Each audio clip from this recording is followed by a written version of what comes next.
Elidor by Garner. 9. Stat.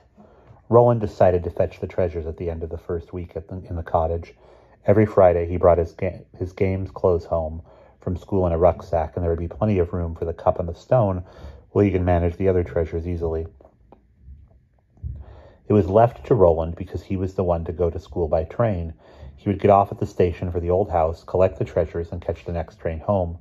It felt strange to walk down the platform with the usual travelers, other school children and businessmen old and rich enough to leave their offices at 3:30, to walk down the steps, and then to see not the hall light shining through the stained glass of the front door, but a for sale board behind the hedge, and the windows blank.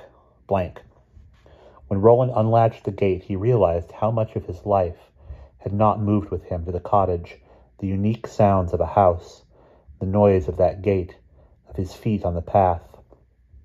Wherever he went, he would never take those with him, and yet already there was something different about the house.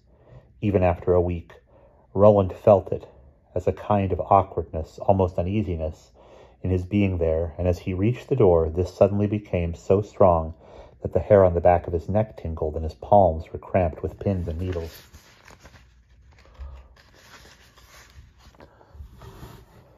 It was a sensation so close to fear, and yet Roland was not afraid. Then the door opened in front of him as he put the key in the lock. There was a man standing in the shadowy hall. "What are you on, son?" said the man in a hard, flat Manchester voice. Nothing, said Roland. The man was wearing overalls and carried some electrical equipment. Once Roland saw this, he was reassured. "I used to live here. We moved last week, and I've come back to pick up a few things, such as..." "Oh, just some bits and pieces.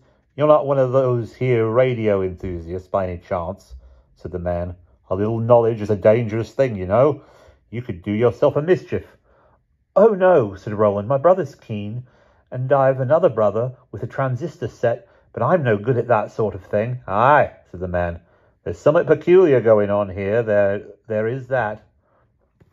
"What do you mean?" said Roland. "Well," said the man, "all this week we've had naught but complaints at the post office from the streets round here about radio and TV interference, and a lot more besides, a proper deluge. So me and me mate comes out in our detective van this afternoon, and there's no two chances about the signal we're getting from this house. There's someone here jamming every frequency we've got, and a few more on top, I'd reckon." "But the electricity's switched off at the meter," said Roland. "I know it is," said the engineer.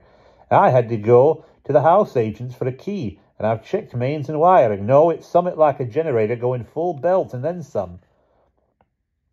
"Can you tell which room it's in?" said Roland. "Not a chance. It's too strong. Every needle's peaking high enough to quench itself as soon as we switch on. We'll have to come in the morning and try again. It may just be a freak, though I doubt it." He looked back up the stairs. "And I'll tell you another thing. This house is full of stat." "What?" Static electricity. And I'll tell you something else. I can't earth it." "What do you say to that?" "Oh, yes," said Roland. "I can't earth it," said the engineer. "What?" "Gosh," said Roland, since the man persisted in demanding an answer. "I've not seen out like it. I have not. It's a right Bobby Dazzler." The GPO van drove off into the dusk, leaving Roland in the hall. The engineer had warned him not to switch the electricity on, just in case there was a fault that he had not been able to find, but Roland had never intended to make the visit obvious, and he had brought a torch with him. The air inside the house was so dry that it rustled as he moved. A blue spark cracked between his hand and the banisters when he climbed the stairs, and it felt as though all his hair was on end. Every time he touched anything, sparks flashed. It must be the electricity he was talking about, thought Roland. He went up to the attic, Roland's lips and mouth pricked with the metallic sweetness of the air. But he reasoned that perhaps this was because he was at the top of the house. He knelt down to open the hatch. There was a strong smell of ozone in the space under the roof. The treasures were as he had left them. Roland squirmed through the hatch and went sideways over the joists to avoid the ceiling plaster in between. The fine dust that lay over everything did not rise when he disturbed it. It was so charged with the static electricity that it clung like fur. Roland felt that he was cradling an animal. He worked the treasures from joist to joist, put them through into the room, and dragged himself after them. He wrapped the stone in his football shirt, and the cup in a towel. Then he turned to close the hatch. But there were the shadows of 2 men on the torchlit attic wall.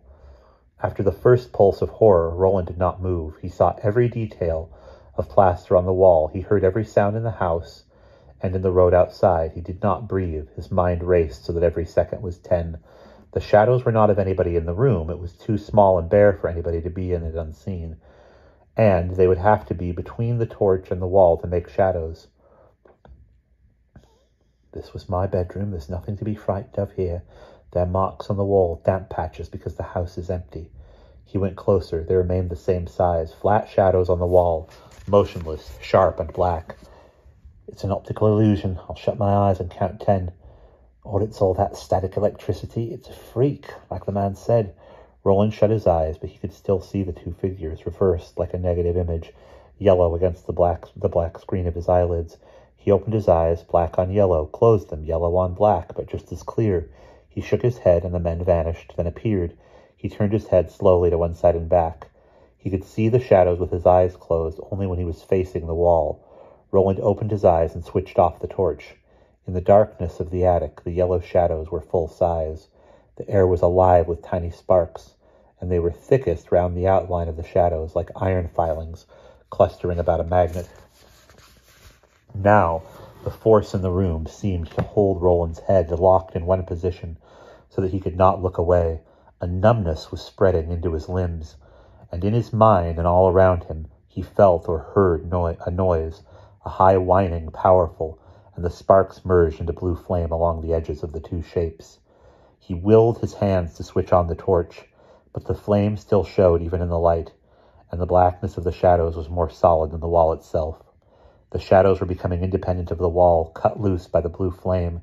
They stood both in front of the wall and behind it. They were becoming not shadows, but black holes in the air, holes in space. Roland felt that if he watched a moment longer, something irrevocable would happen, and by watching, he would be the cause. He threw himself backward from the attic and leapt down the stairs. Cold fire blazed round him from the air. He cleared the last 6 steps to the hall, sensing the whole weight of the house poised over his head. He opened the front door and ran to the path without looking back. Behind him, the door slammed shut on the silent, empty rooms. And that's the end of chapter 9.